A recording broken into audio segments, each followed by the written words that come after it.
Da entrada no auditório, General de Brigada Médico João Severino da Fonseca, o Coronel Rui Marcos, chefe da Divisão de Apoio Técnico, respondendo pela subdireção do Argamástica, acompanhado do senhor professor doutor Antônio Tadeu Fernandes, médico infectologista. Bom dia, senhores. Fica à vontade. Bom dia. Só para pontuar aqui como é tradicional, a autoridade hoje é uma pessoa que veio nos brindar com o seu conhecimento. Ele já esteve aqui nos quadros profissionais. Vai falar de um tema que eu costumo dizer que é tema de mãe, né? Tem que falar a vida inteira para que a gente em algum momento aprenda. Acho que é sempre salutar esse tipo de instrução, esse tipo de orientação. Eu sou mais novo, às vezes é muito apoio nas coisas, por isso que demoramos um tempo para aprender as coisas. Colaborar nesse sentido. A autoridade do direito e a atenção é nossa. Fala com a pessoa. Fique à vontade. O senhor professor Antônio Tadeu Fernandes possui graduação em Medicina pela Faculdade de Medicina da USP em 1974 e mestrado em Medicina pela Faculdade de Medicina da USP em 2008. Atualmente é coordenador dos cursos de pós-graduação de MBA, Gestão em Saúde e Controle de Infecção, e MBA, Gestão em Centro de Material de Esterilização da Faculdade Inesp. Tem experiência na área de medicina, com ênfase em controle de infecção, atuando principalmente nos seguintes temas: infecção hospitalar, cuidados intensivos neonatais, controle de infecções, infecção neonatal e precauções padrão. A palestra vai se desenvolver da maneira discursiva, aberta a perguntas, e ao final da palestra será aberto um tempo para demais perguntas. Convidamos o professor doutor Antônio Tadeu Fernandes a ministrar a palestra sobre o tema: o controle da infecção no século XXI, prioridade nos hospitais e nas nações, segundo a OMS. Obrigado, é um prazer estar aqui com vocês mais uma vez, para falar de um tema que eu acho de extrema importância, até por conta desse documento que a Organização Mundial de Saúde lançou no final de 2016, que coloca exatamente o que está nesse slide, o controle de infecção como prioridade, não só dos hospitais ou das instituições de saúde, como prioridade para as nações. Então eu vou colocar exatamente em cima disso, o foco aqui da apresentação para vocês. Então, gente, hoje é um dia muito especial para o controle de infecção. Por quê? No dia 15 de maio de 1847, aconteceu uma coisa muito importante no principal hospital naquela época do mundo, que era o hospital lá de Viena, na Áustria. Naquele hospital tinha uma maternidade em que era dividida em duas unidades. Uma unidade era atendida por enfermeiras e a outra unidade era atendida por médicos. Na unidade que era atendida por médicos, a mortalidade chegava a ser 10 vezes maior do que na unidade que era atendida pelas enfermeiras. E ninguém sabia o motivo. E aí um médico húngaro, que era a Hungria, naquela época fazia parte do Império Austro-Húngaro, ele foi para essa maternidade e ele se formou na faculdade. Aliás, ele quis começar estudando direito, mas aí ele se interessou muito pelas autópsias que fazia e falava: vou fazer medicina. E optou por fazer medicina. E esse hospital lá em Viena estava provocando uma verdadeira revolução no conhecimento da medicina. Ele queria saber, porque a medicina ainda era muito voltada para os sintomas, eles queriam saber o que acontecia no corpo do paciente para o desenvolvimento da doença. Então todos os pacientes que faleciam eram examinados minuciosamente lá no departamento de anatomia patológica. E os estudantes de medicina, antes de atender os pacientes, eles iam dissecar os cadáveres e depois iam atender os pacientes que estavam internados. Os de enfermagem não. Só que ninguém nessa época, né, acreditava que micro-organismos podiam provocar doença. A gente acreditava no que chamava de teoria miasmática, não é? De infecção, que era algo assim que a podridão, vamos dizer assim, corrompia o ar e a pessoa cheirando aquele ar, se alimentando daquele ar, aquilo desequilibrava os humores vitais, como se chamava na época, não é? Do corpo e provocava doença. Essa era a teoria que explicava as infecções, principalmente as epidemias. Era essa a teoria, mas o Samuel Weiss era um espírito inquieto e ele ficou tentando descobrir por que havia essa diferença entre as duas unidades. Né? Acreditando na teoria miasmática, mandou fechar a janela, padre parar de tocar sino, porque aquilo podia deixar as pacientes nervosas, porque eles tocavam o sino quando o padre era lá em extrema unção. Então, um monte de coisas não resolvia o problema. Até que um dia um colega dele faleceu porque ele se feriu durante a autópsia que ele estava fazendo, um bisturi, e daí observando as lesões dele, viram que as lesões eram idênticas às que as mulheres tinham febre puerperal. A febre puerperal eles achavam na época que era por acúmulo de leite no organismo da gestante. Como é que o médico ia acumular leite dentro do corpo? Então ele viu que algo estava errado nessa teoria. Ele postulou a seguinte hipótese: olha, o que eu acho que pensou no seguinte, olha, se um pequeno ferimento de bisturi jogou partículas cadavéricas no corpo da pessoa, né, desse médico, será que as mãos dos estudantes não transmitiriam essas partículas cadavéricas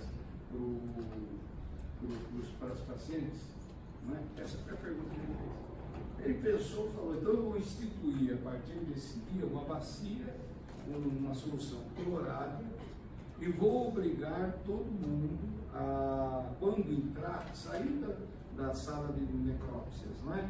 Para começar a atender os pacientes, imergir a mão, não é, para fazer essa antisepsia na mão e com isso não transmitir as partículas cadavéricas. Né? Ele fez isso. O resultado foi fantástico. Em pouco tempo eles tiveram uma redução e começou a ter menos mortalidade na unidade que era atendida pelos médicos do que na que era atendida pelos pacientes, pelas enfermeiras. Então, gente, dá para ter uma ideia que foi um sucesso a vida dele, né, a partir dessa descoberta. Nada disso, não é? Eu acho que aconteceu aqui uma coisa muito interessante, que a gente procura entender até hoje, e que tem a ver até com o que você falou aqui no começo, né? Por que essa resistência em Lavazzi? Né? Uma das coisas, daí o Samuel Weiss tentou obrigar todo mundo. Por que é o dia 15 de maio? Ele colocou na placa, na porta lá da unidade, olha, a partir de hoje, 15 de maio de 1847, é obrigatório para todo mundo que sair da sala de necrópsia e entrar para atender os pacientes, mergulhar a mão nessa solução clorada. Por isso, dia 15 de maio é o Dia Nacional do Controle de Infecção, não é? Por conta dessa plaquinha. Mas o que aconteceu com a vida do Samuel Weiss? Um caos, um tormento. Por quê? Porque os médicos não aceitaram isso. Ele acabou sendo expulso do hospital, voltou para a terra natal dele, Budapeste. Lá ele implantou isso no hospital dele, mas com muitas resistências, e ele foi ficando atormentado com isso. Samuel Weiss diz os biógrafos dele, né? Ele encontrava um casal de namorados na rua e ele falava, fuja dos hospitais, porque eu descobri o que faz para controlar as doenças. Veja bem, ninguém naquela época ainda sabia que micróbios provocavam, né, as infecções. Ele falou, eu descobri isso e ninguém quer seguir as minhas orientações. Bom, a partir daí, a Sociedade Médica de Viena declara o Samuel Weiss louco e ele é encaminhado para um hospício. Um hospício, imagine como seria um hospício no século XIX. Ele ficou agitado. Acho que está dando para todo mundo aqui, né? Acho que não está necessitado. Né? Tá aí. Então, ele sofre essas agressões e morre de sepse. exatamente, né, a mesma doença que ele descobriu. Essa foi a vida do Samuel Weiss, né? Então, vale a pena a gente fazer algumas reflexões sobre isso, né? A gente vai estar falando no decorrer dessa breve apresentação que eu estou colocando aqui, mas eu acho que é uma história triste, né? Mas que deve ser sempre lembrada. E lembrada assim, mas o que aconteceu no Samuel Weiss? Eu acho que isso é uma grande dificuldade que a gente tem até hoje. Porque nós, profissionais de saúde, temos a ideia que salvamos vidas. Se alguém chega para a gente e fala, você pode estar provocando morte, é uma quebra de paradigma muito importante. Não é? Então isso precisa ser com muito cuidado. Não é? Porque senão gera uma reação negativa contra quem está falando isso muito grande, que foi o que aconteceu com o Samuel Weiss. Não é? E nem mesmo uma evidência científica forte, como ele trouxe para as pessoas na época, dos resultados dele, conseguiu mudar o comportamento. Porque uma coisa muito difícil é mudar o comportamento humano, não é, gente? Então, nós precisamos desenvolver essas estratégias exatamente para as pessoas fazerem jeito. O problema persiste. Ainda hoje, muitas vidas se perdem por conta de uma vida básica, que é rejeitação. Né? Mas o controle de infecção é muito mais do que isso, e é sobre isso que eu quero falar. Né? Primeiro, agradecendo demais por estar nessa oportunidade de falar um pouco sobre as infecções hospitalares. Né?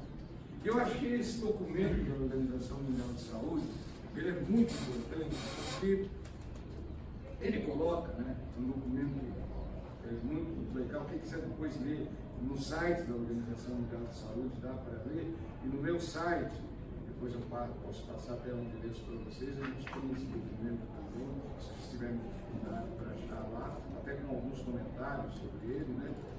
Esse documento, eles lançaram, então, como eu falei, há 2 anos, e a Organização Mundial de Saúde fala o seguinte, gente, que mais ou menos daqui a uns 10 a 20 anos, as doenças infecciosas, infecto-contagiosas, vão voltar a ser a principal causa de morte das pessoas do mundo. Não é?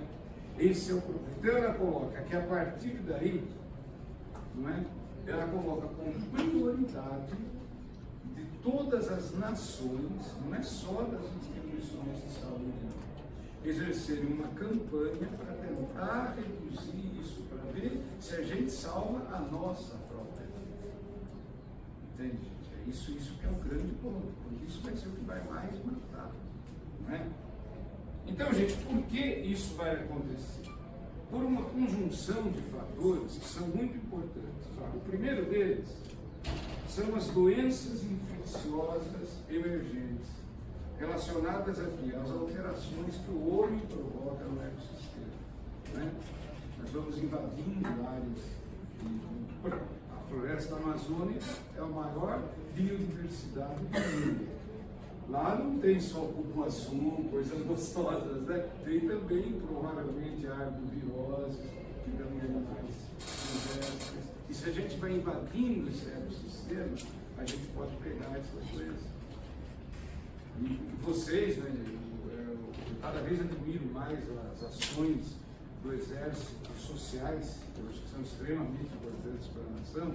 Vocês, por exemplo, vão para essas áreas. Né? Muitas atividades são feitas nessas áreas. Né? E provavelmente, se estourar alguma epidemia de doença, de uma febre hemorrágica, ou de qualquer doença emergente, sem dúvida alguma, vocês vão estar lá. Então, vocês vão ter que estar preparados, né, para não se contaminarem e não contaminarem as outras pessoas quando executarem esses experimentos. Né? Então, esse é o primeiro ponto. Sei lá, e está acontecendo mesmo, né? Dengue, por exemplo, a gente está espalhando dengue, chikungunya, né? Malária voltando, não é? É isso é um fenômeno mundial. Né? Nós estamos provocando realmente algumas alterações ecológicas importantes, e isso está fazendo com que doenças que a gente pensava que estavam controladas, descontroladas.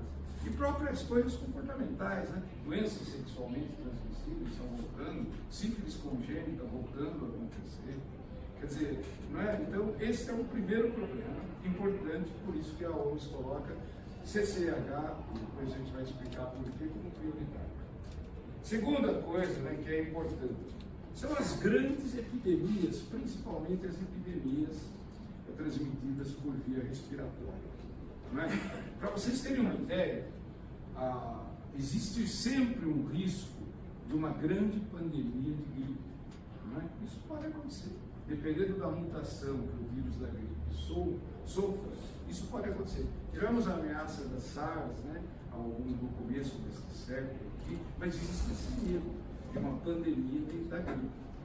Essa epidemia da SARS, por exemplo, é muito interessante. A pandemia da gripe também, ela acontece na gripe espanhola de 1917, que matou mais gente do que a Primeira Guerra Mundial.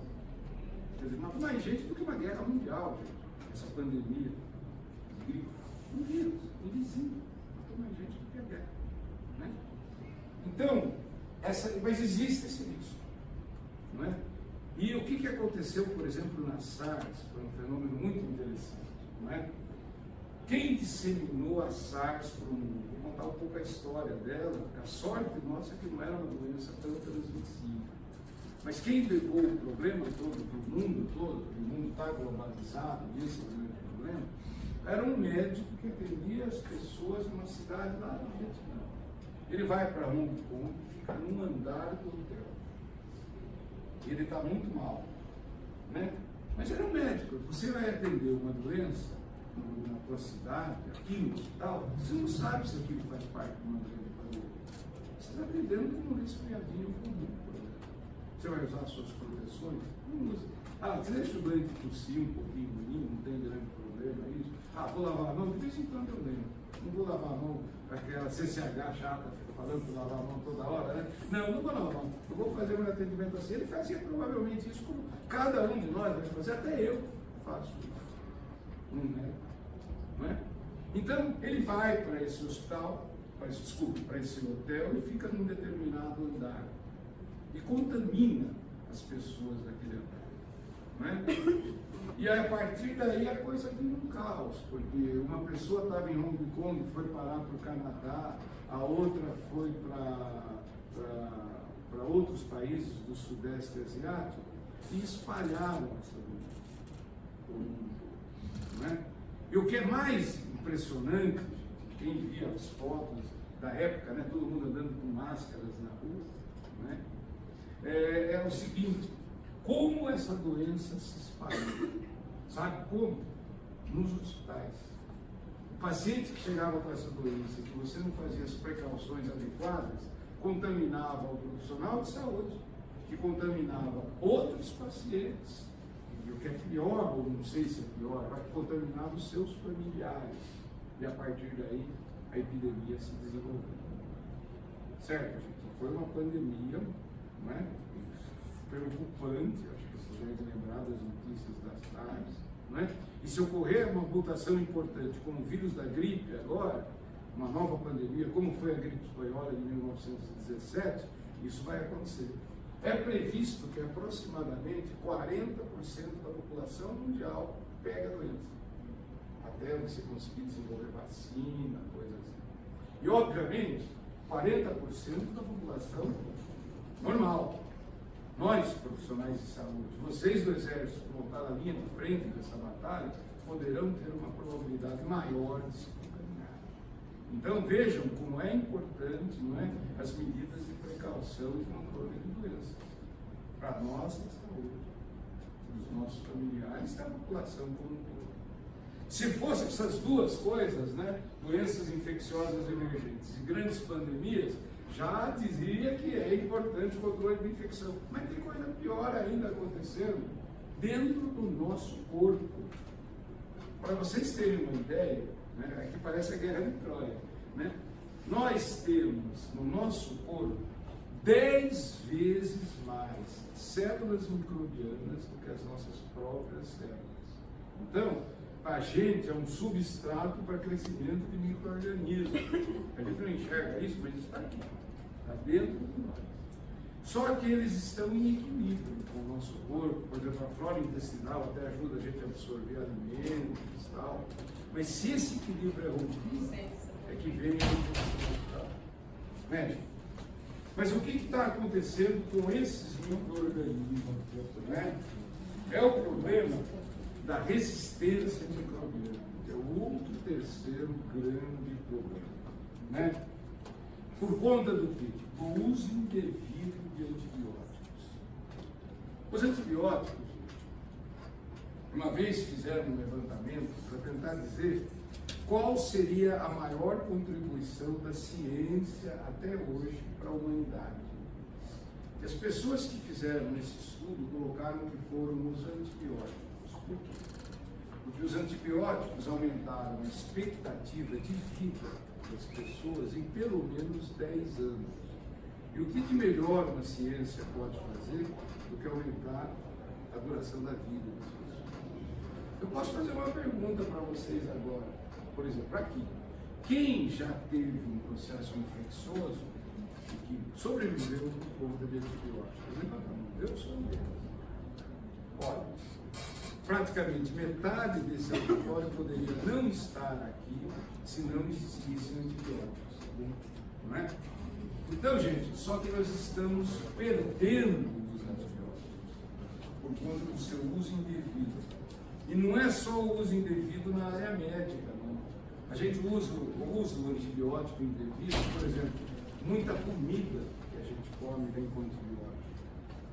Não é? O antibiótico é usado, às vezes, em agricultura, é usado em criação de gado. Por quê?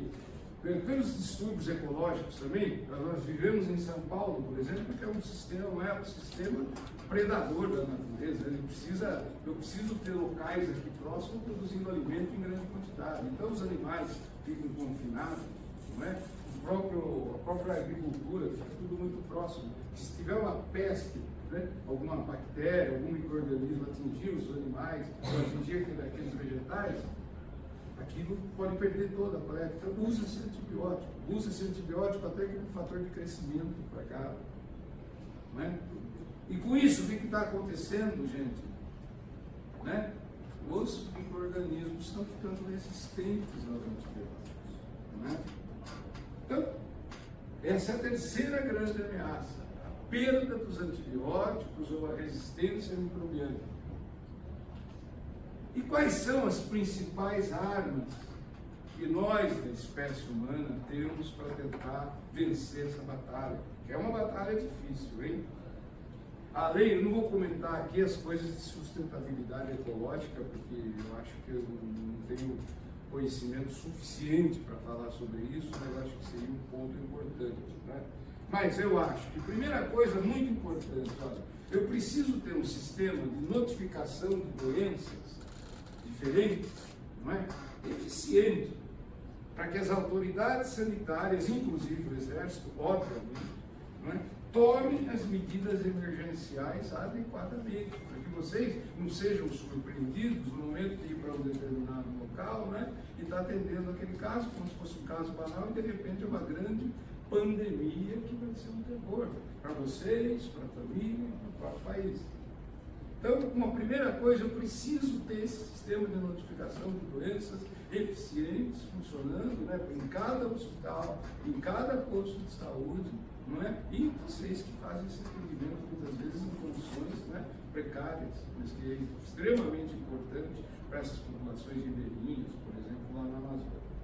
Bom, segundo ponto muito importante, eu preciso fazer adequadamente não só a higiene das mãos, todas as medidas que a CCH fala que são importantes, para o quê? Para as precauções, né? Para evitar a transmissão de doenças, precauções de contágio, precauções por gotículas, precauções por aerossóis, e até quando eu tenho um agente biológico de grau 4 de risco, né? Aquele verdadeiro escafandro, que vocês já devem ter visto em alguns filmes, né? Que tem que ser usados nessas situações, quando eu tenho doenças que estão matando pessoas e eu não sei como elas transmitem, né? E alguém vai ter que enfrentar essas doenças, né? E aí vão ser os profissionais de saúde e vão ser vocês do Exército de novo.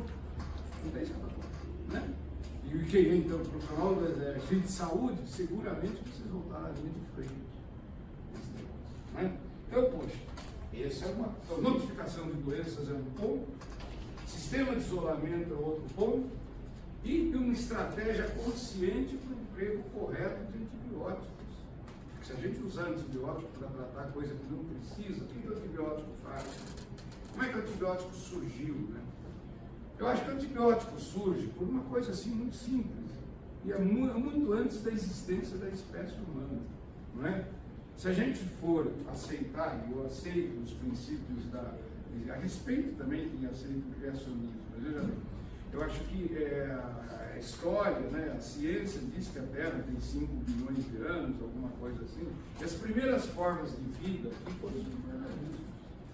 E micro-organismos, né, a nível ecológico, eles brigam quando estão no mesmo nível ecológico. Então, bactéria briga com fungo, por exemplo, desde antes da existência da espécie humana.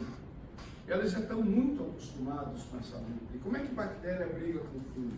Produzindo antibiótico. Então eles já estão acostumadíssimos a se defender do antibiótico.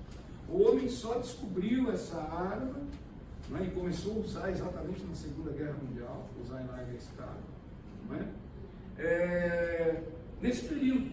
Né? Mas aí o homem começou a usar demais. Né? E tem essa história da resistência microbiana. Então precisa do uso consciente de antibiótico. E quem trabalha isso? Olha, quem coordena notificação de doenças? Quem coordena isolamento de doenças, inclusive higiene das mãos? E quem coordena campanhas para uso consciente de antibiótico? Por isso que a Organização Mundial de Saúde colocou como prioridade para as nações, veja bem, e para os hospitais terem CCH eficientes dentro das suas instituições, inclusive nas ações fora do hospital. Certo, gente? Por conta desse contexto extremamente amplo que a gente está colocando aqui, e aqui é a Organização Mundial de Saúde que está falando nisso. Então, gente, vamos entender um pouquinho melhor essa ameaça dos agentes biológicos. Né? Os agentes biológicos, né? Eu acho que a doença infecciosa ela é uma doença totalmente diferente de qualquer outra doença que a gente tem. Como é natural, o corpo da gente vai estragando, não tem jeito. Eu já estou chegando nos 70, 79, já tenho hipertensão, já tenho diabetes, quer dizer, alguma coisa vai estragando. Mas é totalmente diferente de uma doença infecciosa. E qual é a diferença? É essencial. São duas espécies lutando pela vida. Isso é diferente de qualquer outro tipo de doença. Né? É o micro-organismo que tem a mesma lógica minha. Ele também quer crescer e se multiplicar. E eu também quero crescer e me multiplicar como espécie humana. E de repente nós dois nos encontramos. Na maioria das vezes, o micro-organismo é bom para a gente. Esses micro-organismos que estão no meu corpo são bons. O micro-organismo que faz uma cervejinha, um vinho, um iogurte é bom. Não é, gente? Um queijo. Né? Mas, de vez em quando, eles causam doenças. Não é? E aí, esse é o grande problema. Não é? E aí, é diferente das outras doenças, porque o micro-organismo também quer sobreviver. Da mesma forma que nós. Daí, o mais forte vai ganhar. E muitas vezes o micro-organismo é mais forte. E como é mais forte, gente? O micro-organismo é tão inteligente, e eu acho que é, porque eles conseguem, vamos supor que um micro-organismo desenvolva resistência a um antibiótico.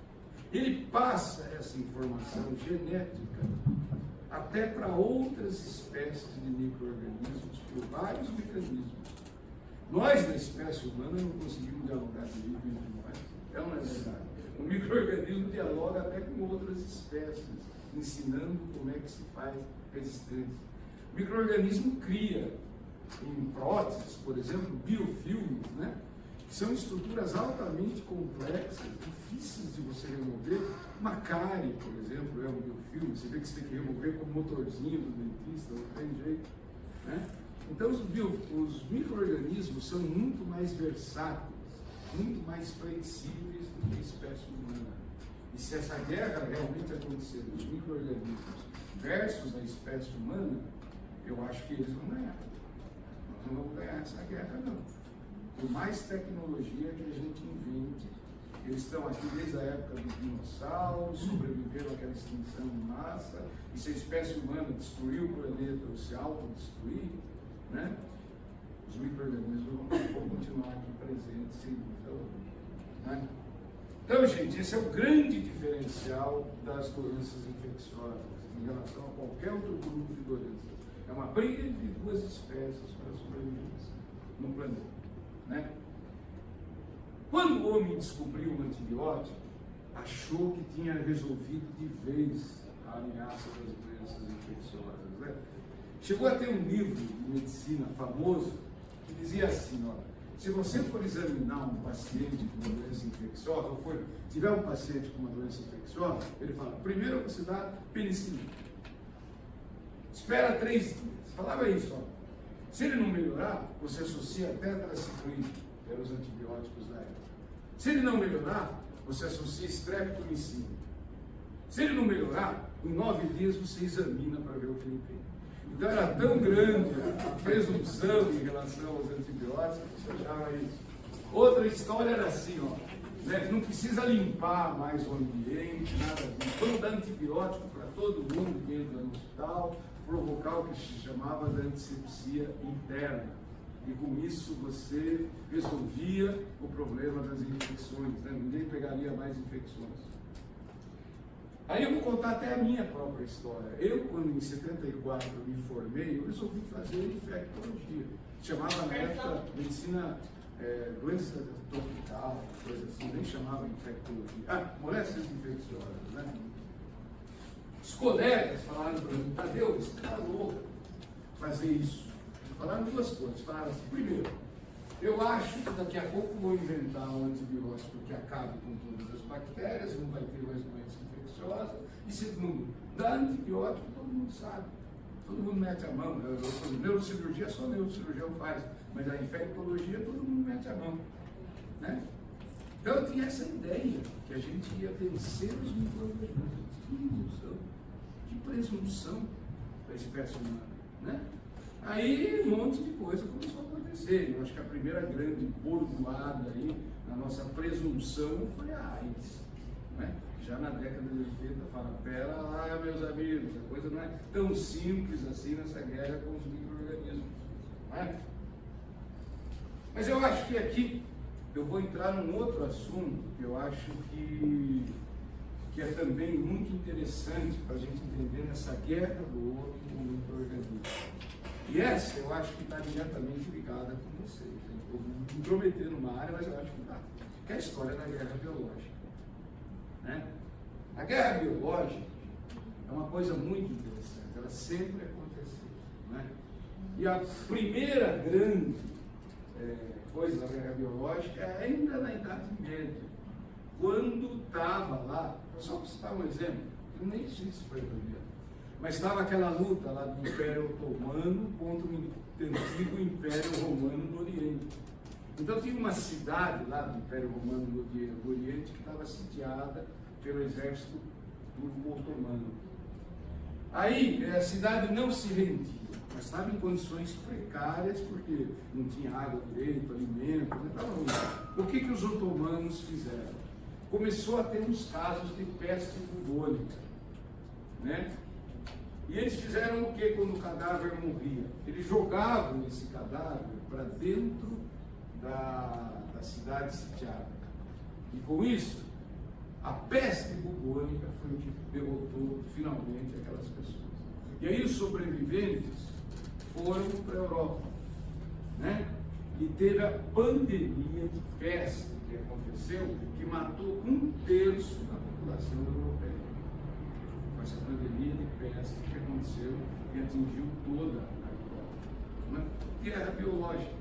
Outro exemplo de guerra biológica.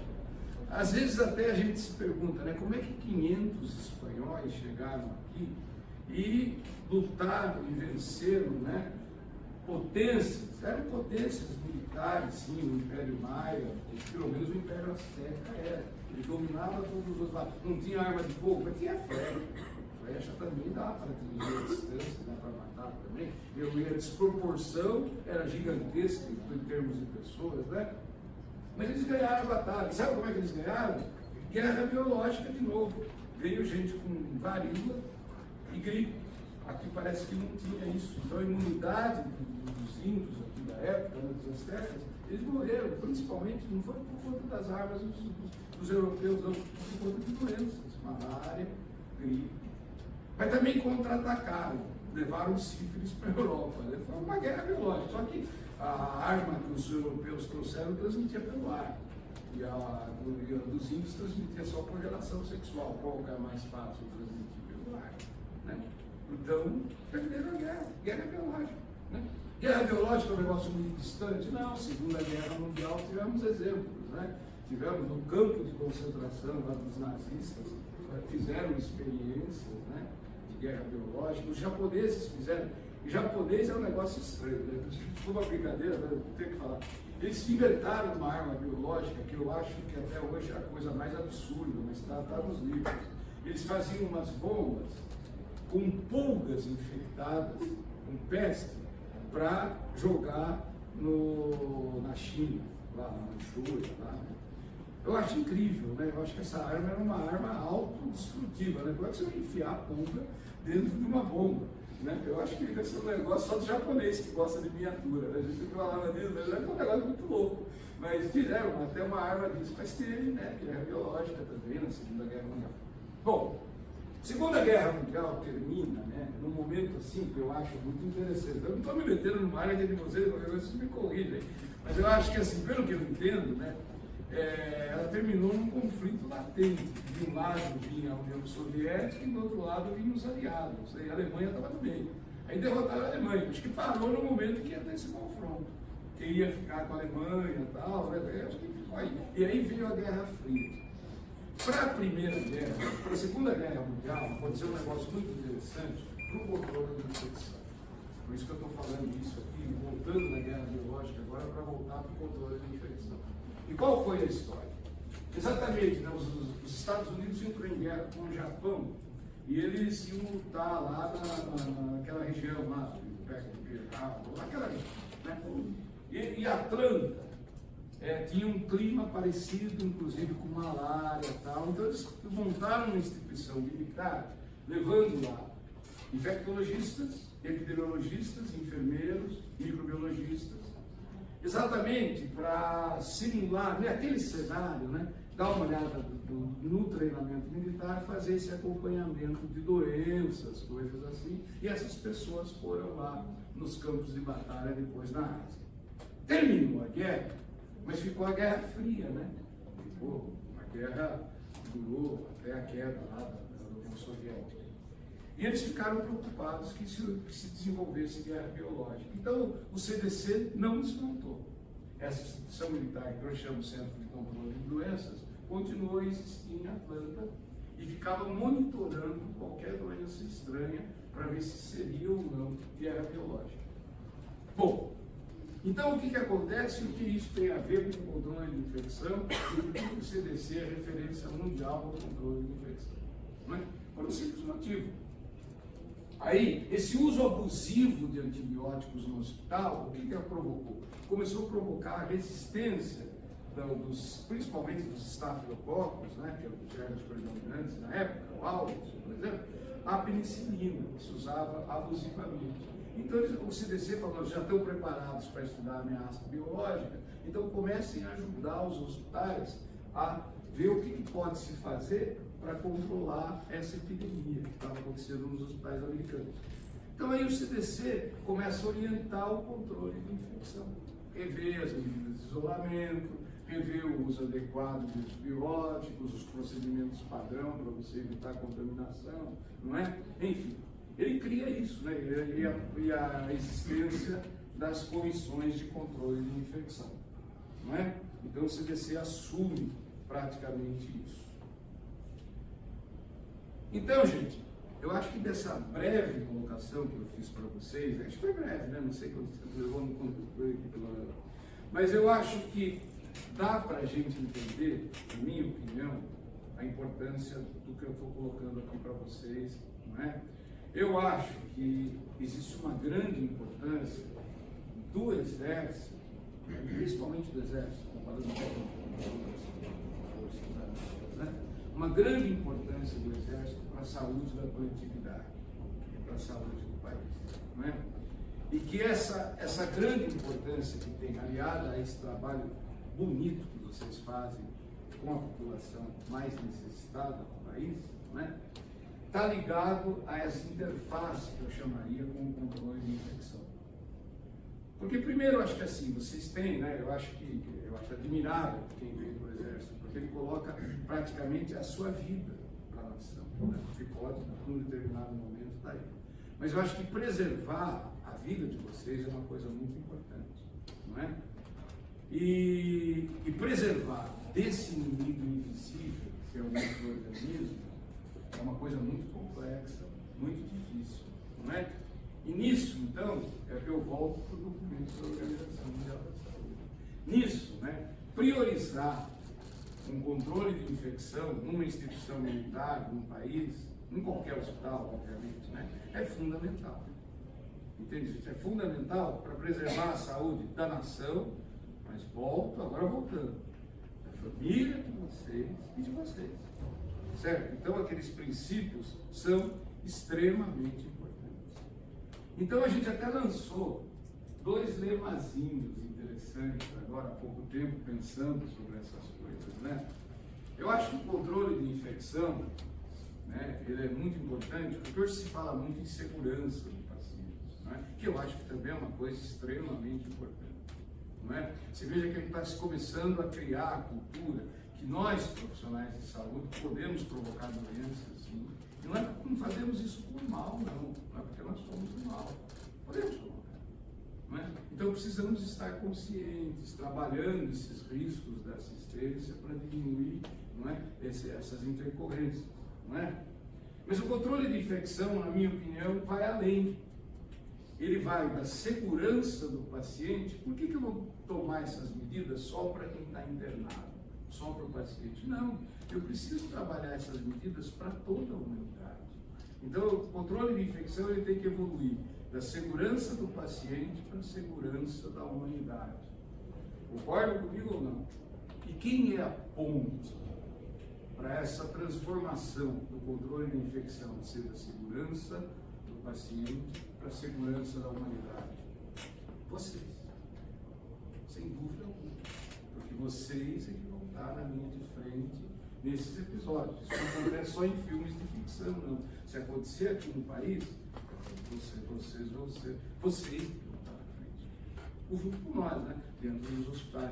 E no local onde está acontecendo a coisa, agora mesmo na fronteira com a Venezuela, vocês não estão com uma missão lá. Então, são situações sempre precárias, difíceis, que precisam a gente estar muito bem preparado. Isso é uma questão estratégica. Então, a gente precisa, agora como profissional de saúde, acho que a maioria daqui também é profissional de saúde, estar preparado para ser profissional de saúde para atender os desafios do século XXI. A Organização Mundial de Saúde, voltando para o tema aqui, já disse isso para a gente. O desafio do século XXI é o quê? É que as doenças infecciosas vão voltar a ser a principal causa de mortalidade. E doença infecciosa é terrível, Ela mata você antes do seu corpo estragar, Depende do momento em que você permite o contato do micro-organismo com você e desenvolva uma doença, E nós vamos perder, jogar fora, talvez, se não usarmos adequadamente o antibiótico, a principal descoberta da ciência até hoje para a humanidade, que foram os antibióticos. E nós já temos doenças causadas por micro-organismos resistentes a todos os antibióticos, Então, estão lançando novos antibióticos, mas é impressionante a velocidade com que o micro-organismo desenvolve resistência. Por quê? Porque há 5 bilhões de anos, sabe isso? O homem descobriu o antibiótico quando? Há 70 anos atrás, quando foi a Segunda Guerra Mundial, que começou a usar em série o antibiótico. Então, eles têm 5 bilhões de anos de história de convivência e sabem muito bem se defender estrategicamente dessa arma que nós criamos. Então, gente, eu gostaria de abrir perguntas, né, alguma coisa assim, mas o que eu queria colocar para vocês, desculpe também não ter trazido slide, mas eu acho que existem temas que acho que é mais interessante a gente ficar falando olho no olho do que ficar todo mundo olhando para o slide e eu de costas olhando para o slide ali, porque eu vou falar, é melhor fazer um resuminho aqui e bater um papo. Eu acho que isso aqui, muito mais do que uma palestra, é um papo mesmo. E eu agradeço muito a possibilidade de estar com vocês, porque essa é uma angústia muito grande que me vem. É a primeira vez que eu falo sobre isso desse jeito, né? Mas eu acho que é uma angústia. Eu preciso falar sobre isso porque se você percebe, né, um problema, eu acho que dividir essa angústia com outras pessoas, você falar, que cara danado, né? Por que ele passou essa angústia para mim? Mas eu acho que é importante, né, a gente trabalhar isso. Não é sadismo, não, gente. Eu acho que é uma coisa importante, porque isso pode acontecer com vocês, tem uma probabilidade de acontecer e tem uma importância. E vocês vão ter um papel muito grande nisso, né? Então eu acho que não foi com esse espírito, não foi o espírito da gente bater um papo mesmo, né? E entender, primeiro, do respeito que eu tenho com vocês, né? E assim, entender o papel importante que vocês têm, né? E como a gente está junto nessa luta, eu acho, nessa guerra contra os micro-organismos. Né? E não é exterminar o micro-organismo, porque o micro-organismo é fundamental, até na ecologia da natureza, mas é saber como viver. Tá ok, gente? Eu gostaria então de agradecer e perguntas agora, eu fico à disposição. Professor, muito obrigado pela palestra. Tenho certeza que foi muito útil para nós essa brilhante exposição do senhor. Eu não sou da área de saúde. A minha especialidade é cavalaria. Então, completamente mas eu entendi perfeitamente a conjuntura do senhor. E projetando essa conjuntura para um cenário próximo ou mais afastado, além dos hospitais, não seria interessante nós estendermos isso para as escolas, não só escolas da área de saúde, mas também os nossos bancos escolares de uma maneira geral. Por que isso? Porque quando se atende a população em qualquer posto de saúde, quem vai ser atendido, ele chega lá e fala assim, Ricardo, não vai me dar nenhuma bezetacina? Então ele já está predisposto a utilizar algo que pode trazer um malefício no futuro para essa pessoa. Olha, muito interessante a colocação. Comercial. Né? Fez uma pergunta muito interessante, né? Eu vou te deixar mais preocupado ainda, posso? Aliás, vou deixar todo mundo preocupado, né? Quantos profissionais de saúde nós temos aqui? Fiquem com a mão levantada, quem é profissional de saúde? Agora, mantenha a mão levantada quem teve alguma aula sobre controle de infecção na faculdade. Uma aulinha que seja, em algum lugar. Até que foi bastante, vocês tiveram? E quem teve uma disciplina de controle de infecção na faculdade? É de controle de infecção. Pode olhar para ver. Olha ali. Então, só 4.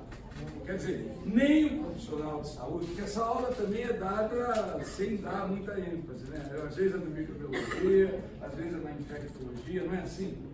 Não é dado. Quer dizer, nem o profissional de saúde tem essa formação. Então eu digo que nós, profissionais de saúde, nós somos formados com uma formação congênita, né? Porque a gente não aprende a controlar a infecção durante a faculdade, não é? Então começa por aí.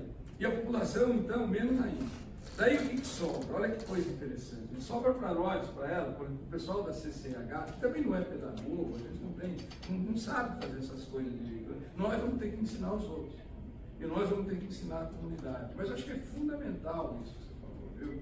Eu acho que precisa a comunidade ser conscientizada da importância de higiene das mãos adequada, não é? Enfim, dessas medidas de prevenção de doenças, não é? Eu acredito que isso é fundamental, as pessoas entenderem, não é? que não é antibiótico, nós estamos perdendo os antibióticos, né? Isso é mundial, não é um problema só brasileiro. Isso vai ter uma repercussão terrível para a saúde da comunidade, de todos, não é? Então precisa fazer o uso consciente de antibiótico, entende? Essas medidas são fundamentais mesmo e precisam ser disseminadas com muito mais intensidade do que são. A gente, no nosso site, a gente procura trabalhar isso, né? Hoje, inclusive, a gente vai fazer um chat à noite, onde nós vamos estar discutindo um pouco isso que eu falei aqui, né? A ideia é essa, com o pessoal que escreveu o livro, que a gente ganhou um prêmio Jabuti até com o livro, esqueci de falar do livro, né? A gente escreveu em 2000 o livro Infecção Hospitalar e Suas Interfaces de Saúde, que ganhou o prêmio Jabuti como a melhor publicação do ano na área da saúde, não é? E a gente vai estar fazendo um vídeo chat hoje à noite, exatamente com as pessoas que foram editoras do livro, para a gente falar como é que está agora as novas interfaces no século XXI. Aqui eu dei um panorama que eu acho que no chat a gente vai estar também discutindo e tendo opinião de outros colegas, né? Para quem quiser, o site, quiser anotar, é www, pode passar depois para o interno, né? É www.cch.med.br, né? www.cch de Comissão de Controle de Infecção Hospitalar, .med de medicina.br no Brasil. Facinho de guardar, né?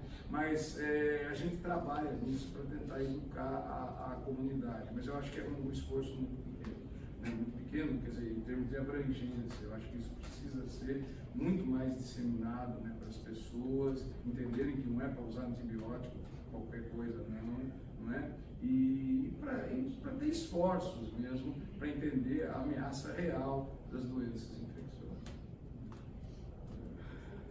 Continua à disposição, gente. Os médicos não falam nada. Eu não sou da saúde, não sou de cavalaria, não sou de artilharia. Mas trabalhei minha vida inteira aí em diversas situações. Todo mundo tem um primo rico, né? Agora a gente não sei.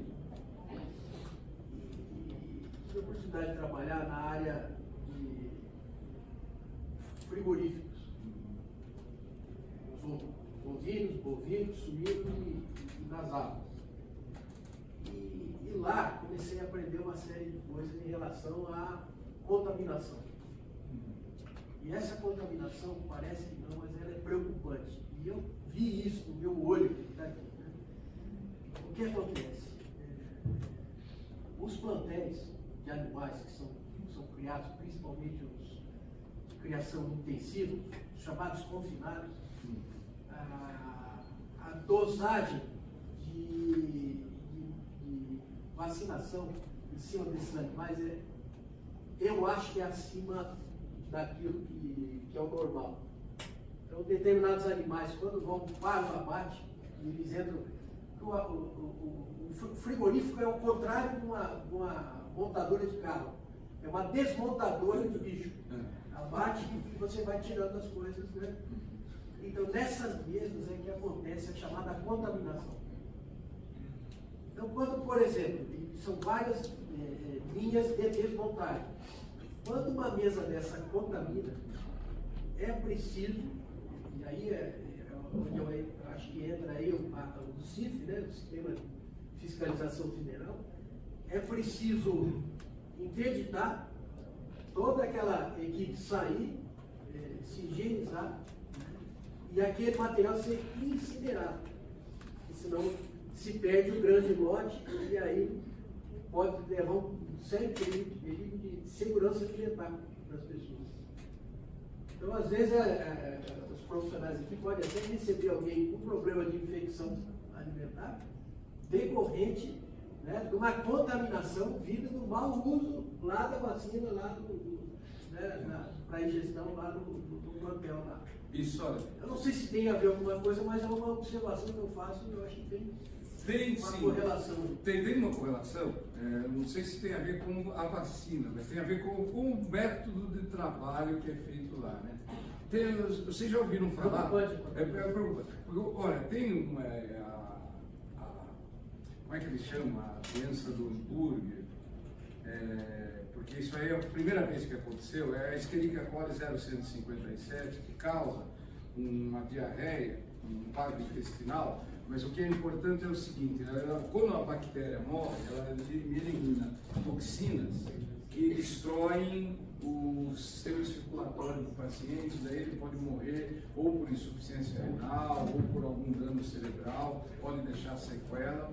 E a primeira vez que ela chama isso aí, porque foi descoberto pela primeira vez em Hamburgo. O que acontece, por exemplo, na cadeia dessa doença? Olha, ela habita, sem causar problema nenhum, esse tipo de Escherichia coli, Escherichia coli habita também no nosso corpo, né? Uma bactéria bastante frequente. Mas essa cepa existe no gado. Aí, no momento, você que trabalhou deve saber disso, no momento em que você está preparando o alimento para o gado, o alimento para mas está desmontando o gado, quer dizer, as fezes do gado que carregam esse micro-organismo podem contaminar a carne. Isso é tranquilo, pode acontecer isso, não é?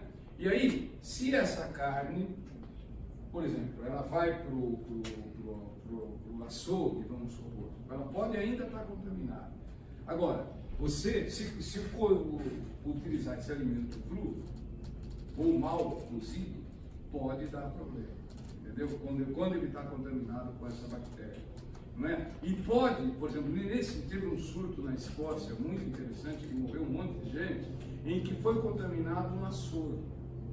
E daí esse açougue contaminou supermercado. E aí os frios, né? O frio. E aí contaminou, por exemplo, a máquina de cortar frios. Aí passou para um monte de comida. Então veja, existe uma correlação direta assim, entre como é feito o abate do animal e como essa carne depois, mas pode ser qualquer outro alimento, depois é consumida e pode também provocar doenças. Mas, por exemplo, na epidemia de SARS, a hipótese que eles tiveram para aquele vírus, para essa mutação, porque foi um coronavírus que provocou isso, que é um vírus parente do resfriado. Sorte que isso era de uma outra espécie animal que atingiu a espécie humana e não teve grande transmissão entre a espécie humana. Precisava de um contato um pouco maior e deu para segurar as bolas aí, né? Mas a grande hipótese por que esse bicho pulou de uma outra espécie para o homem foi exatamente por conta do abate também. Porque na hora que você também está cortando, está desmontando, né, o animal, você pode se expor a esses vírus, entende? Daí você adquirir, de repente você desenvolve uma doença, não é? Não com a mesma facilidade que seria entre esses outros animais, mas aí você passa para outras pessoas e como nossa imunidade não está preparada para defender desse vírus, que se adaptou à espécie humana, aí também ocorre uma doença emergente, né? Isso é muito importante, sim. Você veja, né, que o que a gente está falando aqui transcende realmente, ele tem mil nuances que a gente pode falar de doenças emergentes, por exemplo, né? É uma coisa realmente, por isso que a OMS fala, essas coisas que a gente discute são estratégicas para a nação e são estratégicas para nós que somos profissionais de saúde. Não tem como escapar disso, a gente tem que se preocupar com isso. Assim. Não é também ter uma paranoia e viver dentro de um escapando, não é isso, mas tem medidas que podem ser tomadas aí que reduzem bastante esse risco. Mas é comum, né? Quando vai cortar a carne, tem fezes, né? E ele contamina com os micro-organismos intestinais do gado. Pode. Olha, ele falou um segundo antes de você. Pode perguntar. Professor, é uma dúvida assim, ó, eu não fez muito frio, né? Mas qual a possibilidade ou perspectiva de ocorrer um recrudescimento de doenças já extintas? Por exemplo, varíola, né? Algum tempo atrás eu li um artigo sobre que no permafrost, né, da Sibéria existem diversas carcaças, corpos de pessoas que foram enterradas e foram congeladas com o vírus da varíola, né? Um exemplo da varíola, né? E para falar também gripe espanhola, tá? Quais as possibilidades para as próximas décadas aí se há essa possibilidade de a gente ter uma contaminação aí da população aí por essas doenças que hoje não existe nem vacina mais? Existe, infelizmente existe, né? Por vários motivos. Agora, a varíola, por exemplo, ainda é guardada em alguns laboratórios, o vírus da varíola.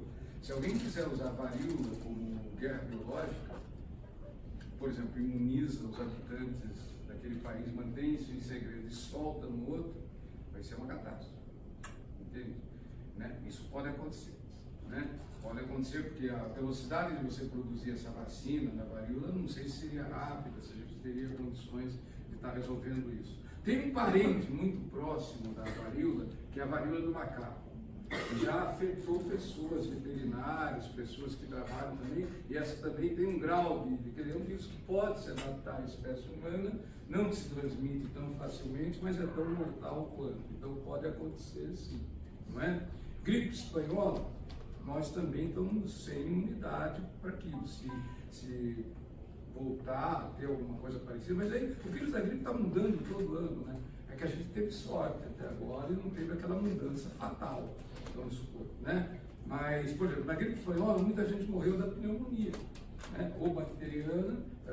Depois falou, teve a gripe de 57, asiática, que chamou, mas aí tinha antibiótico efetivo, então não foi uma catástrofe tão grande. Mas agora a gente está perdendo antibióticos. Então, se voltar a ter uma epidemia de gripe e os antibióticos forem menos eficientes, pode ser que a coisa seja ruim. Não é boa notícia, né? Primeiramente, gostaria de parabenizá-lo, né, professor, agradecer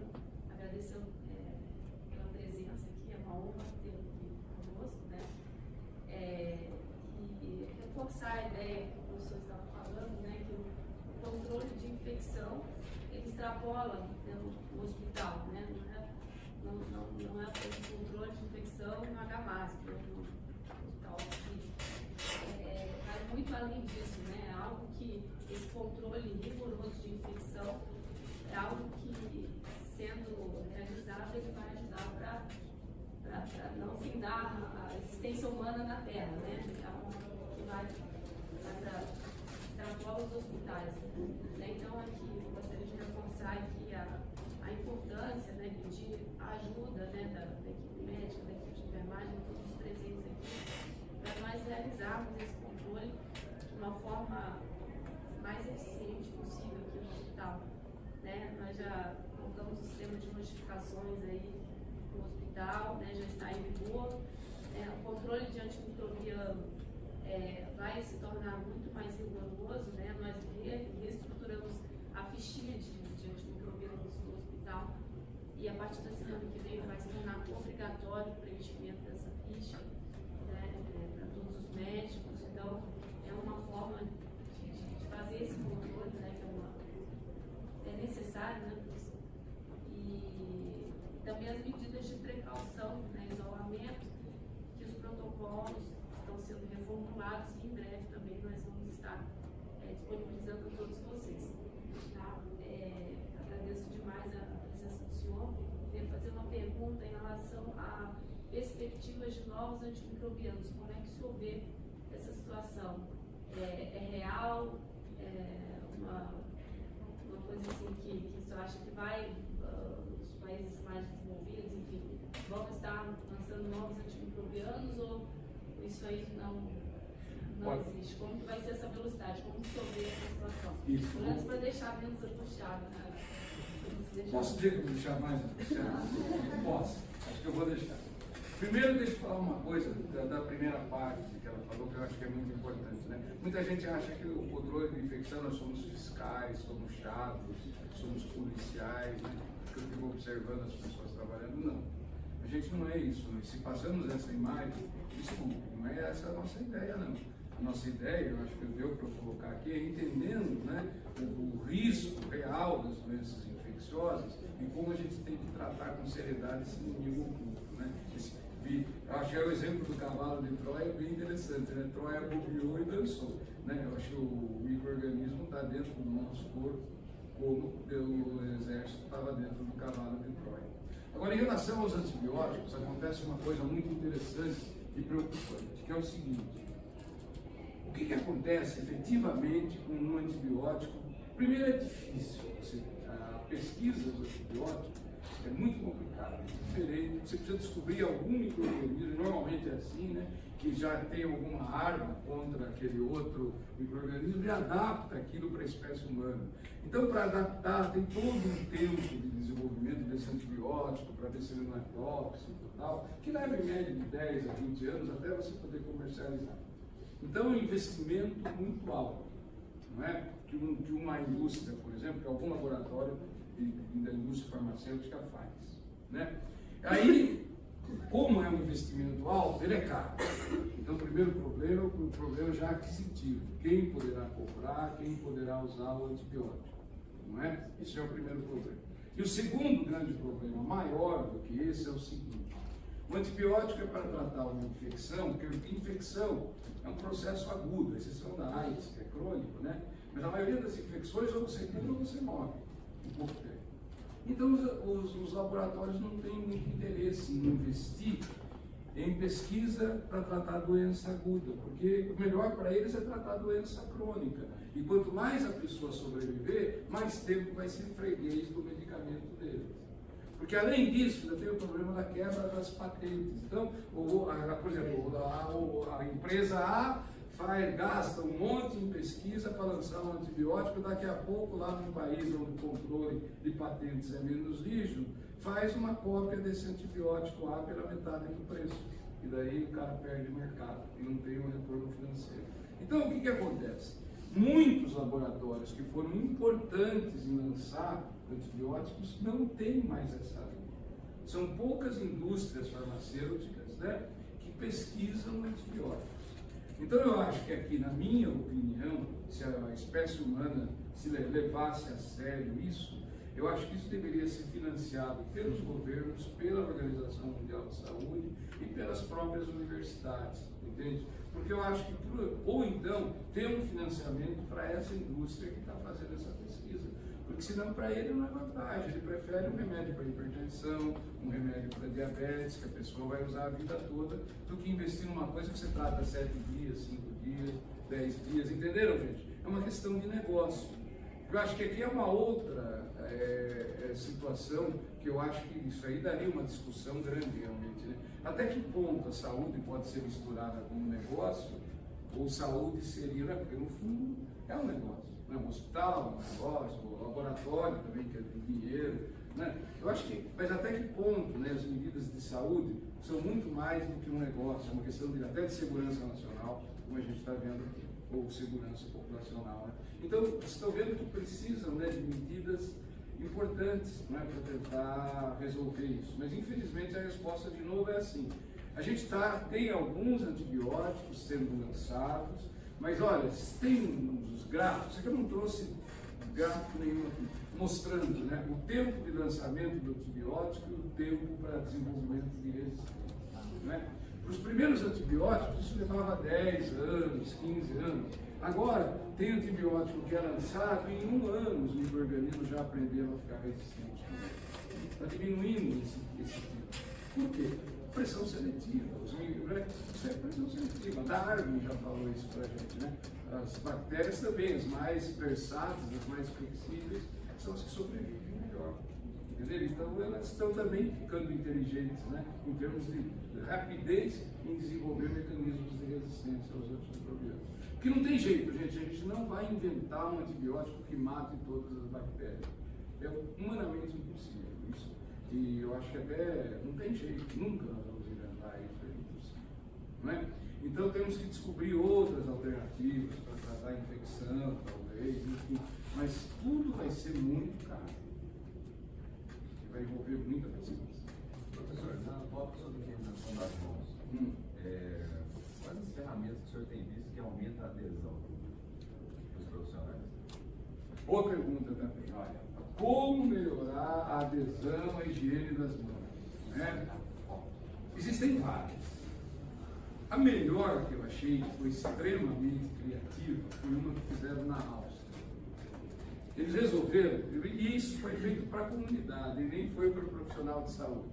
Eles bolaram, na Austrália, eles bolaram 2 vídeos com o mesmo texto, para explicar para a comunidade a importância da higiene das mãos, principalmente na hora de produzir alimentos, ou de não se contaminar, porque a gente o tempo todo está se tocando. Agora, nesse instante, eu olhei aqui e tinha pelo menos 5 pessoas ou tocando o nariz, não enfiando pelo caraca, mas tocando o nariz, a boca, o olho. A gente faz o tempo todo disso, e as mucosas, né? Se a mão da gente está contaminada, trazer isso para a mucosa é mais fácil o micro-organismo penetrar no nosso corpo, não é? Então, quer dizer, o que eles fizeram? Eles fizeram um vídeo normal, como se fosse uma aula normal, e passaram isso numa determinada cidade. Aí numa cidade da outra ponta da Austrália, passaram o mesmo texto, mas num vídeo altamente nojento. Nojento ao extremo, de mostrar assim o cara com caganeira e você comendo ao mesmo tempo. Quer dizer, mostrando, se você não lavar a mão, você está comendo cocô, você está comendo xixi, está comendo catarro, impactante, né? Um vídeo assim para transmitir um nojo. Porque assim, quando você tem nojo, você lava a mão. Você lava a mão muito mais pelo aspecto emocional do que pelo aspecto científico. Isso é uma verdade da nossa espécie, né? Nós, todos nós vamos. Se tiver nojo, você vai lavar a mão, independente daquilo que tem risco de transmitir doenças, entendeu? Então, uma das coisas que eu achei muito interessantes foi isso, você trabalhar com o emocional das pessoas. Porque daí, você trabalhando com o emocional, ela adere melhor às campanhas educativas de higiene das mãos. Porque tentar estratégias convencionais, a gente tenta o tempo todo e muda muito pouco o comportamento, né? Mas são feitas, eu acho que atividades assim lúdicas também é uma estratégia interessante para você fazer. Uma outra coisa interessante é discutir os casos de infecção aqui, e daí todo mundo ficar tentando descobrir por que a infecção ocorreu. Certamente alguém vai lembrar que não lavou a mão. Eles fizeram até um outro trabalho também muito interessante, que eu achei muito legal. Eles inventaram uma câmera para colocar no capacete de um profissional de saúde que ficasse filmando tudo que ele fazia no hospital por um determinado tempo. E daí ele assistia isso junto com os colegas, entendeu? E daí vendo, olha, aqui você tinha que ter lavado a mão, aqui você tinha também. Então aí com isso as pessoas vão começando a aprender na prática. Porque a teoria, se for falar dos 5 momentos, todo mundo sabe, ou pelo menos já ouviu falar. Mas na hora de colocar isso na prática é mais difícil, né? Então trazendo essa situação, né? Não é da aula de nojo, né? Não é bem isso a ideia, é óbvio, né? Ensinar a gente a ser nojento. Não é isso. Né? Mas veja bem, eu acho que são coisas, quer dizer, trabalhar um pouquinho o lúdico, trabalhar um pouquinho o emocional nessas palestras, né? Fazer umas atividades mais voltadas à prática, pode melhorar um pouco mais a aderência à higiene das mãos. E outra coisa também muito interessante é premiar, né? Então, premiar setores que você percebe que está fazendo melhor a higiene das mãos, você ficar observando alguém atendendo, e na hora que a pessoa não lava a mão, aí vai parecer que é o chato da vez, mas eu acho que é legal, olha, aqui você deveria ter lavado a mão. Uma outra estratégia interessante foi isso, né? Então alguém vai, mas não a CCH, que todo mundo manja quem é, mas por exemplo, não sei se você é da CCH, vamos supor que você não seja, mas saiba os 5 momentos. Então, de repente, ele está atendendo alguém, você finge que está conversando com alguém. E percebe, num determinado momento, se ele lavou a mão ou não. Aí, depois que ele termina o atendimento, você vem, se apresenta e fala, eu vi que você atendeu, você acha que você lavou a mão todas as vezes que precisava? Aí vai conversar com ele, de repente, não, olha, aqui era um momento que eu poderia ter lavado a mão. Entende? Daí a pessoa percebe isso na prática. O que falta trazer não é essa informação para o dia a dia das pessoas. Porque no nosso cérebro, como ciência, até que está, né? Mas precisa trazer mais impacto no dia a dia. Refrescar. Oi. Eu acho que em determinados momentos nós somos muito mais reativos do que proativos. O que acontece? Eu acho que o pulo do gato disso aqui é a notificação. Sei disso porque uma outra atividade que eu trabalhei aí fora, no município aí de São José do Rio Preto, é uma área endêmica de é isso aí. Da dengue? Dengue, né? Então a notificação ela é estratégica. E aqui eu trabalho junto com o Coronel Antônio aí, na notificação, ou seja, na projeção dos eventos ocorridos em determinados lados. Nós trabalhamos aqui tendo um quadrilhete. E para isso a gente solta um indicador. Né? Então eu acho que a tomada da ação em relação ao controle de infecção vem demais em cima da notificação. E nós somos fracos de notificação. Eu acho que é uma fraqueza que nós temos aqui. A gente aperta, mas a notificação ainda é fraca, não é isso, doutor? Então eu imagino o seguinte, nós temos esse problema da infecção, mas a notificação é importante. E aí vem aquela pitadinha de informação, né? Nós tivemos 2 eventos aí de caráter ambiental, 2 desastres aí considerados. Um foi lá em Mariana, depois agora recentemente por Mariana. Na visita da Mariana, no segundo momento, chega lá o biólogo e olha assim, mas está faltando sapo aqui. Nessa região está faltando sapo. Mas por que não tem o sapo? Porque o desastre ambiental quebrou o ecossistema e o ecossistema deixou de alimentar o sapo. O sapo é o animal predador do vetor, da febre amarela.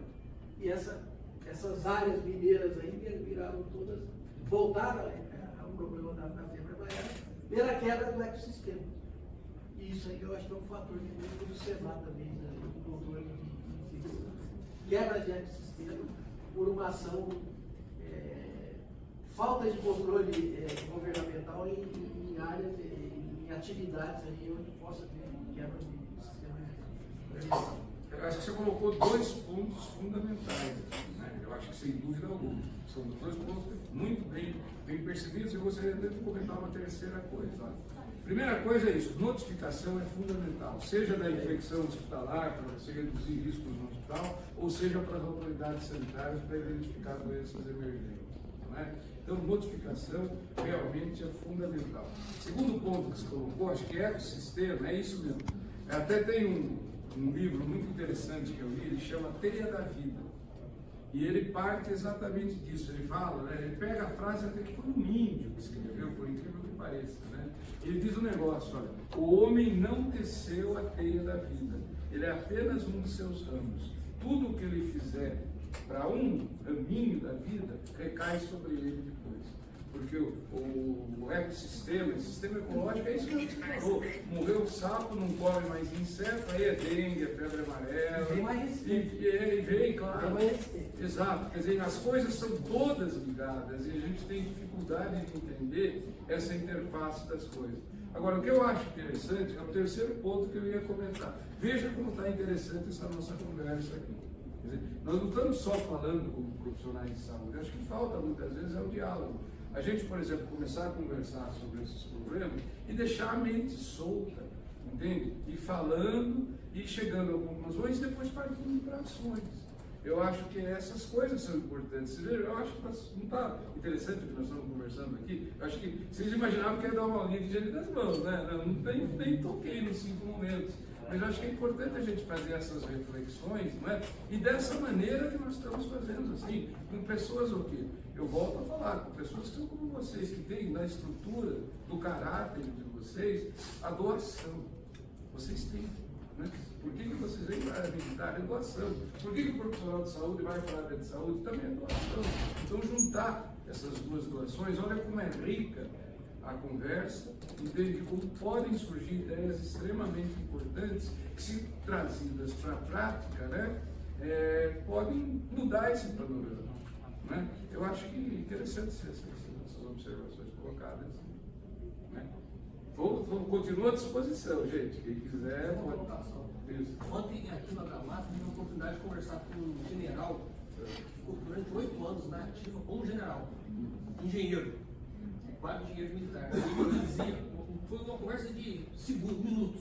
Ele dizia, né, que essa questão da guerra biológica é muito mais complicada do que a nuclear. Né? São coisas mais perigosas. Muito mais. Muito mais, porque a gente, olha, eu acho que uma guerra biológica você começa, você não sabe como acaba. Diferente da guerra nuclear. Porque a guerra nuclear também, se virar uma guerra de todas as nações, aí ferrou com tudo. Mas eu acho que a guerra biológica, mas a guerra nuclear você pode, num determinado momento, interromper. Da guerra biológica é muito mais complicado do que isso. Né? É muito mais. Existe essa possibilidade. Eu estava até comentando, né, com a Letícia, Quer dizer, você teve, por exemplo, no Japão, teve um negócio de um grupo meio maluco lá, 5 ou 6 pessoas jogaram o gás sarin no metrô. Quer dizer, uma seita, você acha que era até uma seita religiosa. Quer dizer, a maluquice das pessoas, guerra biológica, fazer uma bomba atômica é difícil, mas guerra biológica não é difícil, não. O cara pode montar um laboratório no fundo do quintal da casa dele, tão fácil como fazer um explosivo. Né? Tão fácil quanto isso. Qual? Quando os bandeirantes, né? Ah, sim. Na Serra das Barrigas, lá em Alagoas, o bandeirante do Ministério do Anhanguera vai destruir o Zumbi dos Palmares, o voto quilombola. Ele utilizou roupas contaminadas com varíola para contaminar aquele pessoal quilombola com varíola. Com isso, ele praticamente arrasou lá o povoado. Isso. Exato, exemplo. Também o que aconteceu na América. Século XVII. A guerra biológica é uma coisa muito antiga, sabe? Desde a antiguidade. O pessoal que perigoso. Podia sair do controle. Mais alguma pergunta? Então, gente, olha, eu vou agradecer mais uma vez a oportunidade de estar aqui. Para mim foi extremamente agradável. Desculpa se eu deixei alguns com angústia, mas a ideia não é essa. Né? A ideia é exatamente a gente estar no mesmo barco. Né? Quando eu comecei a história do controle de infecção, só vou terminar falando disso, foi no final da década de 70. Eu era um infectologista, não aprendi nada de controle de infecção, e daí pintou a ideia, né, de a gente reunir pessoas que se preocupavam com o controle de infecção. Fundamos um núcleo para estudar isso antes do Tancredo, para vocês terem uma ideia, não tinha legislação nenhuma no Brasil sobre controle de infecção. E a gente falava, nas reuniões, que o máximo que a gente conseguia era trocar angústias. Né? Ninguém via a importância da infecção hospitalar até aquele momento. Acho que o grande impacto mesmo foi a morte do presidente Tancredo Neves, né? que fez a coisa mudar um pouquinho. Mas até antes daquilo ninguém via importância, mas trocava angústia. Então eu acho que assim, mas às vezes trocar angústia é importante. Entendeu? Se a gente não ficasse trocando angústias, quer dizer, quando Tancredo, quando aconteceu tudo aquilo, quando surgiram as portarias ministeriais, não teria esse grupo já preparado para a gente conversar. E nós éramos assim, formações as mais diferentes possíveis. Tinha engenheiro, tinha nego de hotelaria, tinha médico, enfermeiro, farmacêutico, microbiologista. O grupo era quem quisesse ir, era tão pouco mesmo que quem quisesse ir. E a gente trocava angústia, né? Depois ia resolver num botequinho, tomando uma cervejinha. Mas, enfim, acho que foi importante. Eu acho que, de repente, a conscientização, né, do problema, eu acho que é o princípio. Eu costumo dizer assim, que o diagnóstico é o princípio da cura. Eu acho que, em relação a esses problemas mais coletivos, quer dizer, a conscientização do problema é o princípio de você começar a desenvolver estratégias que possam solucionar. Porque se cada um fizer um pouquinho da sua parte, e não é muito, hein? A notificação, por exemplo, né? Mesmo no hospital, eu acho que é pouco. Saber o momento de lavar a mão, ou usar o álcool, né? Que é uma coisa prática, que você pode colocar lá no teu bolso direitinho. Quer dizer, é um pouquinho que você está fazendo. Vai levar um segundo, talvez, a mais o teu atendimento. Mas para esse segundo é extremamente importante para a saúde do paciente, como vocês viram hoje, para a própria saúde da humanidade. Né? Legal, gente? Valeu! Espero que...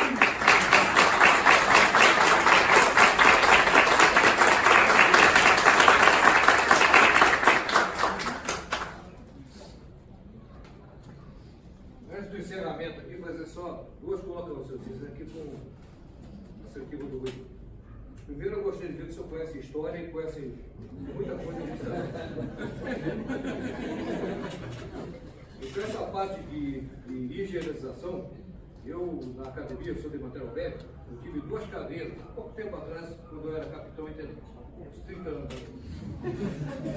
Então, a verificação da maior parte de descontaminações e higienização era levada em combate para aparelhos militares. Então, por exemplo, a descoberta do Bertolati foi na Comissão Australiana de 1917, 1920, se não me engano, para descontaminar o interior dos instrumentos para evitar contaminação por água. que poluía o vidro óptico, né? E aqui, eu visitei São Paulo uma vez, a antiga DF Vasconcelos, que hoje é extinta, agora atualmente é Pilton, foi a parte onde tinha a maior higienização. A pessoa, para trabalhar no sistema de vidros ópticos de alta especialidade, tipo retículo, ela tomava um banho, vestia aquele macacão cirúrgico e entrava na sala dos retículos. Após sair da sala dos retículos, tomava outro banho, porque a contaminação do lote de retículos é na faixa dos bilhões de dólares. Aqui no interior de São Paulo, próximo a Campinas, tem uma indústria que produz chips. Tente entrar onde produz o chip, não entra. A descontaminação é muito grande. A higienização para entrar numa dessas salas é caríssima. Porque perder uma notada de chip vai perder $1 milhão. Uma notada é $1 milhão. Então, essa relação custo industrial, a pessoa na indústria leva muito séria a parte de higienização, que nós não levamos. Eu li uma vez que deixou você pesquisar, colocar o micro-organismo do tamanho de cachorro para matar a paulada, porque ia faltar porrete, né? Porque são tantos que ia faltar porrete para matar a porretada. Mas seria a melhor maneira, uma coisa visível, de se matar.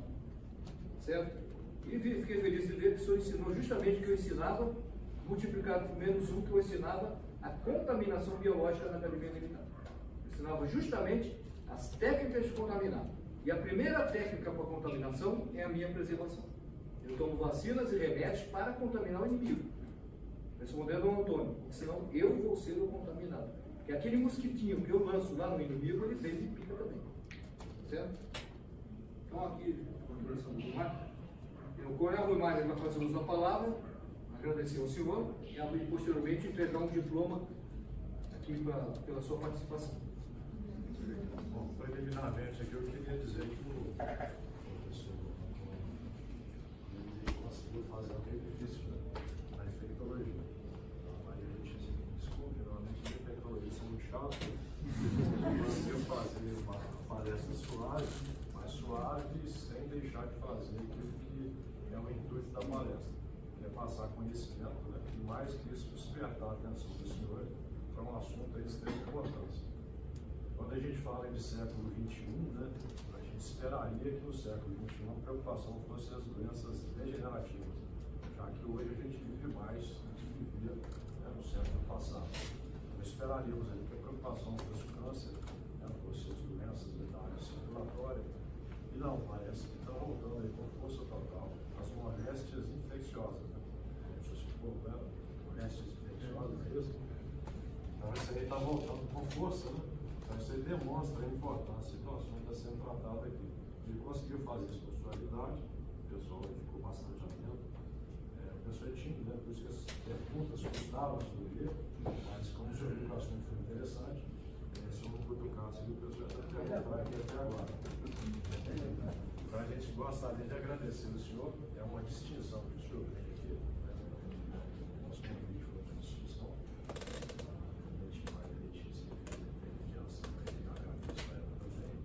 Dizer que o diretor não está presente, mas eu faço agradecimento, porque com certeza eu gostaria de fazer.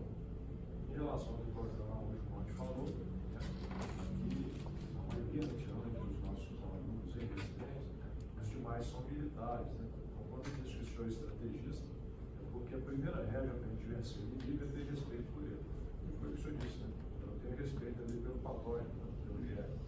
Eu não gostaria de ser meu patógeno e o IgE quando encontrasse o senhor. Que conhece, vai conseguir eliminar. Eu agradeço o senhor aí, bem horadamente pela sua presença aqui. Acho que a data foi muito bem no início das atividades, né? E a data foi muito bem lembrada pela presença do senhor aqui. Tá bom? Então agradeço o senhor. Muito obrigado. Eu gostaria de passar ao senhor aqui uma lembrança singela aí da sua palestra feita aqui. A distinção que a gente faz questão de passar às pessoas que nos conservam aqui a transmissão do seu conhecimento. Passa a volta. Obrigado. Saúde, nosso maior compromisso. É isso aí, gente. Olha aqui. Registro.